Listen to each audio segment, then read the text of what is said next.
Ar vaikas turėtų mokėti rodyti pirštu? Ar tikrai rodomasis gestas yra toks svarbus? O gal iš vis vaikas niekam nieko neprivalo ir mums reikia jį palikti ramybėje, nes juk visi vaikai skirtingi. Vis dėlto turbūt pastebėjote, jei kreipėtės į specialistus, kad logopedai, pediatrai, psichologai, neurologai labai dažnai klausia, ar vaikas rodo pirštu. Tai yra, jie kreipia dėmesį į šį įgūdį ir netgi sieja su kalbos pradžia. Kodėl taip yra? Pasiaiškinkime kartu. Pirmiausia, noriu priminti pačius pagrindus. Labai svarbu stebėti, kaip vaikas įgauna įvairius motorinius įgūdžius ir ar jie atitinka jo amžių. Kada jis pradėjo verstis, kada ropoti, kada stotis, kada paėmė daiktą į ranką, ar mokėjo jį perkelti iš vienos rankos į kitą, ar reagavo į garsą, ar pasuko galvą pašauktas vardu. Visa tai labai svarbus įgūdžių rinkinys, kuris mums parodo, kaip vystosi vaiko nervų sistema ir jo psichinė branda. Vaiko smegenys bręsta palaipsniui, kiekvienam įgūdžiui savas laikas. Prieš vaikui pradedant kalbėti, jam reikia pereiti daug ankstesnių etapų ir rodomasis gestas yra vienas iš jų. Ką jis turi bendro su kalbos raida? Daugelis galvoja, kad kalbos pradžia tai tas momentas, kai vaikas pirmą kartą pasako žodžius, kuriuos mes suprantame. Tačiau kalbos pradžiai prasideda daug anksčiau, ji prasideda nuo neverbalios, tai yra nuo nežodinės komunikacijos. Vaikas turi praeiti tam tikrus reikšmingus etapus, kurie leidžia suprasti, kad vaiko intelektas ir mąstymas vystosi normaliai. Tai tarsi kopimas laipteliais į viršų, į tokį aukštesnį komunikacijos lygį. Ir jei tie pirmieji laipteliai nepraleisti, labai tikėtina, kad kalbėjimas prasidės laiku. Pirmas komunikavimas prasideda jau nuo pat pirmųjų vaiko gyvenimo mėnesių. Tai aišku, akių kontaktas, kai mes jį maitiname. Tai kūdikio atsakas į mūsų šypseną, tai gyvybingumo kompleksas dažniausiai apie antrą gyvenimo mėnesį, kai kūdikis pamatė šeimos narį, aišku, dažniausiai mamą, pradeda aktyviai judinti rankas ir kojas, guguoti ir skleisti kitus garsus.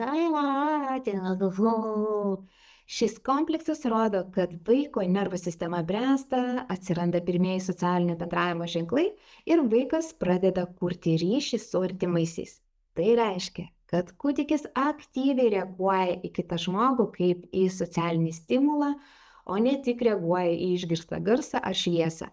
Jei gyvybingumo kompleksas nepasireiškia, ar jis yra labai silpnas, pavyzdžiui, kūdikis nesidomi žmogaus veidų, nereaguoja į balsą, tai gali būti pirmasis ankstyvas signalas apie raidos ar sensorinių sutrikimų riziką, pavyzdžiui, klausos, regos ar autizmo spektro.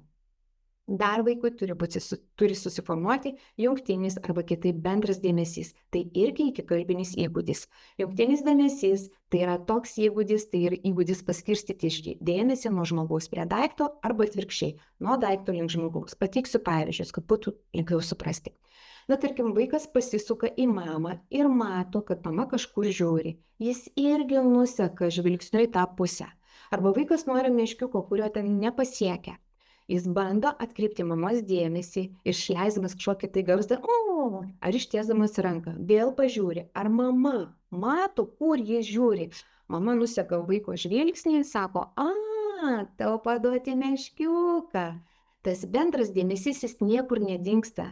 Ir mes suaugusieji juo irgi dalinamės. Pavyzdžiui, jeigu mane kažkas sudomino, aš parodau kitam žmogui, sakydama, žiūrėk. Arba stebiu kitą žmogų, aš matau, kad jis kažkur žiūri, aš irgi pradedu žiūrėti, kur jis ten žiūri, nes man smalsu, man įdomu, kas jį sudomino. Jeigu man kažkas patiko telefone, aš atsisuku ir draugė, parodau jai, sakau, žiūrėk, kokia graži suknelė. Taip ir vaikas. Jeigu jam daiktas įdomus arba jam reikia kito žmogaus pagalbos, jis atsisuka į žmogų ir jam parodo. Arba mes vaikui sakom, parodyk, ką tu čia turi. Vaikas atsisuka ir mums parodo turimą žaislą. Tai yra vadinama bendru dėmesiu, nes mes abu domimės tuo pačiu daiktu. Dar vienas labai svarbus įgūdis – mėgdžiojimas. Jis paprastai pasireiškia gana anksti, maždaug tarp 6-8 mėnesių vaikas pradeda mėgdžioti garsus, pakartoja liežuvio iškišimą, galvos palingavimą. Mėgdžiojimas yra ikikalbinis įgūdis, be kurio neįmanoma normali socialinė raida ir mokymasis. Daugybės dalykų mes išmokstame tiesiog kartodami kitus žmones. Dar būdami visai maži, vaikai stebi aplinkinius, atkartoja tai, ką jie daro.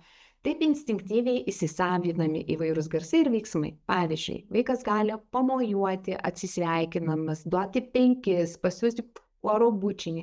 Kartais nutinka taip, kad vaikas visada atlieka tą patį judesį, tiek sakydamas labas, tiek viso gero. Tai gali reikšti, kad jis dar nesupranta, kokia dabar situacija - pasisveikinimas ar atsisveikinimas.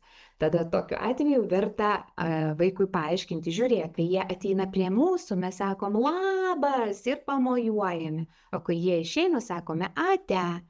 Mėgdžiojimas labai svarbus, tačiau daugelis tėvų jį praleidžia. Jei norite sužinoti, kas yra mėgdžiojamoji veikla ir kaip ji veikia jūsų vaiko kalbos, motorikos, sensorikos ir intelekto raidą, verta apie tai pasigilinti. Būtent per mėgdžiojimą vaikas išmoksta daugelį gyvenimiškų įgūdžių. Plačiau apie šį amžiaus tarpsnį ir praktinės veiklas, kurios stimuliuoja kalbos raidą, aš pasakoju savo mokymuose, kaip prakalbinti vaiką nuo 10 iki 18 mėnesių. Ten rasite rekomendacijas ir ko vengti šiame etape. Rasite apie 50 įrašytų žaidimų ir įvairių veiklų. Nuoroda bus aprašyme. Toliau. Maždaug metų vaikas jau turi apie 5 ar 10 žodžių, kuriuos vartoja pagal situaciją. Jie reiškia konkretų daiktą ar veiksmą. Tai gali būti garsažodžiai, tutų, ajai arba pirmas ilgesnio žodžio skema. Na, pavyzdžiui, vaikas sako ba, kas reiškia bananas. Būtent šiame amžiuje vaikas pradeda suprasti, kad jo kalbos signalai daro įtaką aplinkiniams. Tai reikia ištarti mama ir mama taip pat ateis. Šiame amžiuje formuojasi situacinė kalba. Matau daiktą, galiu apie jį galvoti, žinau, kas tai yra. O jei dar negaliu pasakyti, vis tiek suprantu, apie ką kalbame. Tik maždaug nuo 2,5–3 metų amžiaus vaikas gali kalbėti apie tai, ko nemato. Tai yra formuojasi abstrakti kalba. Pavyzdžiui, noriu ledų, tik išėjus iš namų. O, eilėm prakalbau. Tai yra, vaikas jau gali kalbėti apie tai, ko dar nemato. Jei anksčiau vaikas galėjo galvoti tik apie žaislą, kurį laiko rankose, tai jau nuo 2,5 vaikas gali aptarti, kokį žaislą matė, pavyzdžiui, parduotuvėje. Kaip tai vyksta? Viskas vyksta galvoje. Pirmiausia, vaikas kažką įsivaizdavo, susikūrė mintise paveikslą ir tik po to, kai kilo mintis, jis viską įgarsino, tai yra materializavo žodžių pagalba. Taigi, grįžkime prie rodymo pirštų įgūdžio arba rodomąją gestą. Kodėl buvo tokia ilga įžanga? Vaikas negali iš karto pradėti logiškai mąstyti, kurti pasakojimų, kalbėti apie abstrakčius dalykus ir dar kaupti 1000 žodžių į savo žodyną. Visi šie gebėjimai atsiranda tik tada, kai vaikas paeiliui užlipa visais iki kalbinio vystymosi laipteliais. Priminsiu, maždaug 3 metų vaiko žodyne jau yra apie 1000 žodžių, o jo sakiniai dažniausiai susideda iš 3–5 žodžių. Tad iki abstrakčios kalbos reikia pereiti ankstesnius etapus, tame tarpe ir situacinės kalbos. Ir va čia prireikia rodomąją gestą. Iš pradžių vaikas kažkur netyčia bakstelėjo, o mama sako, oi, ar tu nori, kad tau paduočiau kamuolį? Ir kai tai nutinka daug kartų, vaikas pradeda tai susieti ir sąmoningai naudoti rodymo gestą. Ir nebūtinai tam, kad paprašytų kažkokio tai žaislo. Jis gali atkreipti mamos dėmesį į kažką kitą, pavyzdžiui, rodyti pirštu į langą, tarsi sakydama, žiūrėk, balandis tupi. Jis neprašo paduoti jam to balandžio, bet ragina mamą dalyvauti nekalbinėje komunikacijoje. Tai bendras dėmesys. Aš žiūriu ir tu žiūrėk. Vaikas rodo pirštu ir žiūri į mamą, kad įsitikintų, ar jie žiūri ten, kur aš rodau. Vėliau vaikas rodo pirštu į tai, kas šalia, į knygą, į žaislą, ant grindų, kitaip tariant, rodo ten, kur ranka gali pasiekti. Tai nutinka maždaug 9–10 mėnesių. Vėliau nuo metų vaikas jau pradeda suprasti, kad gali ir gestais daryti, kad tai savo gestais gali daryti įtaką kitam žmogui, parodyti, ko noriu, kai pamatė kažką įdomus, arba net kryptį parodyti, noriu eiti į lauką. Gestas tai pagalbinė bendravimo forma ir labai svarbu, kad namuose jį lavintume. Kaip? Žaidimais. Žaidimuose vaiką kviečiame suimti įvairius daiktus 2 ar 3 pirštais, pincetu, tai lavina tikslius pirštų judesius, kurie būtini rodomajam gestui atsirasti. Galite padėti vaikui monetą, kažkokią šakelę, medžiagos skiautelę, popieriaus lapą ar net ledo kubelį, kad jis tuo pačiu pajustų skirtingą paviršių ir mokytųsi reguliuoti spaudimą. Visas šis veiklas pagrindžia mėgdžiojimas. Todėl suaugusieji turi aktyviai įsitraukti ir rodyti vaikui pavyzdį. Beje, tokių žaidimų pavyzdžių rodau ir anksčiau minėtuose savo mokymuose su realiu 11 mėnesių kūdikiu. Kai šis smulkiosios motorikos įgūdžiai susiformuoja, natūraliai atsiranda ir poreikis rodyti pirštu. Tai labai svarbus etapas, todėl kai tėvai manęs klausia, kada vaikas jau turėtų parodyti pirštu, atsakymas nuo 9 iki 1,5 metų, nuo 9 mėnesių. Kodėl tokia plati amplitudė? Todėl, kad labai skiriasi vaikų motorinė raida. Vienas vaikas vaikščioja jau nuo 11 mėnesių, o kitas, pavyzdžiui, labai ilgai ropoja ir savarankiškai pradeda vaikščioti tik 15 mėnesių. Tai yra normalu. Šiame amžiuje nervų sistema ir smegenys paprastai jau būna pakankamai subrendusios, kad vaikas galėtų rodyti rodomąjį gestą ir pradėti aktyviai vystyti situacinę kalbą. Rodymo gestas yra ne tik gebėjimas atkišti pirštą, tai yra motorinis veiksmas ar ištiesti ranką į priekį. Visai ne. Kaip jau sakiau, rodomasis gestas pirmiausiai rodo, kad vaikas nori atkreipti kitų žmonių dėmesį į kokį nors objektą. Antra, jis nori pasidalinti šią informaciją su kitais žmonėmis. Kad vaikas tą galėtų atlikti, turi būti susiformavęs tam tikras kognityvinio vystymosi lygis. Tai yra svarbu. Kol vaikas dar nemoka pasakyti, rodomasis gestas tai yra būdas perduoti žinutę ar prašymą. Jei jis nesusiformavo, tada vaikas savo norus išreiškia verkimu, rėkimu į isteriją.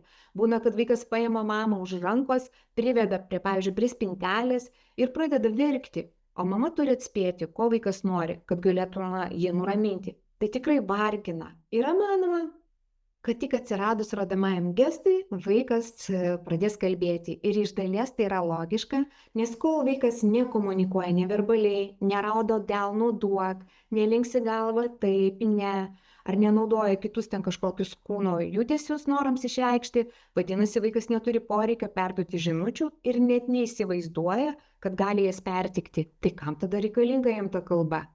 Kalba nesiformuoja automatiškai. Kalbėjimas tai yra 2 žmonių bendravimas. Jei 1,5 metų vaikas dar nerodo pirštu, tai signalas pasikonsultuoti su ankstyvosios raidos specialistais ar bent jau su šeimos savo gydytoju, kad įsitikintumėte, ar su komunikacija ir kontaktu yra viskas gerai. Dar noriu trumpai vieną klausimą pagvildenti, kurį dažnai užduoda konsultacijos metu. Skaičiau, kad jei nėra rodomojo gesto, tai yra autizmo požymis, ar tai tiesa? Čia labai noriu pabrėžti, kad niekas iš vieno požymio, iš vieno simptomo nenustato nei sutrikimų, nepripaišo jokių diagnozių. Yra raidos centruose atliekami išsamūs tyrimai, vaikas žiūri daug skirtingų specialistų ir pateikiamos išvados bei rekomendacijos. Mano praktikoje rodomojo gesto nebuvimas dažniausiai pasitaikė tiems, kuriems tiesiog vėlavo sensomotorinė arba kognityvinė raida.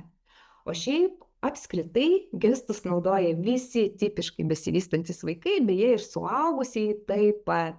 Pamėginkite pakalbėti visiškai sustingę, tai yra labai sunku. Palaipsniui, kai vaikas pradeda kalbėti, gestų skaičius jo repertuare mažėja, bet rodomasis pirštas išlieka. Ir kaip priversti vaiką naudoti rodomąjį gestą, jei jis jo nenaudoja? Tai pirmoji taisyklė, kurią svarbu suprasti tėvams, jie patys turi pradėti daugiau rodyti gestus. Reikia sukurti situacijas, kad vaikas pamatytų ir galėtų išanalizuoti jas.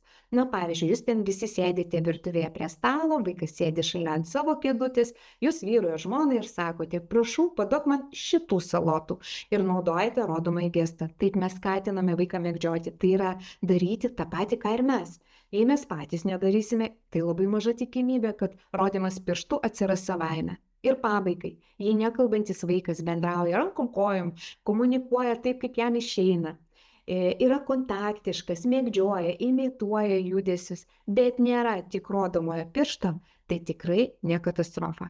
Greičiausiai jis neturėjo pavyzdžio, į ką lygiuotis, jūs jam to neparodėte. Ir tikrai neverta lankstyti vaikui piršto ir reikalauti, kad jis dabar taip parodytų.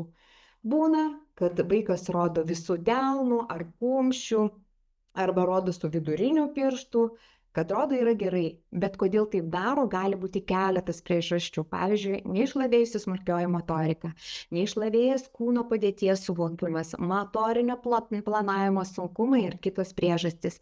Parašykite man komentaruose, kada pas jūsų vaiką atsirado rodomasis gestas. Kaip vaikas rodė pirštų, delno, o gal tik žvilgsniu.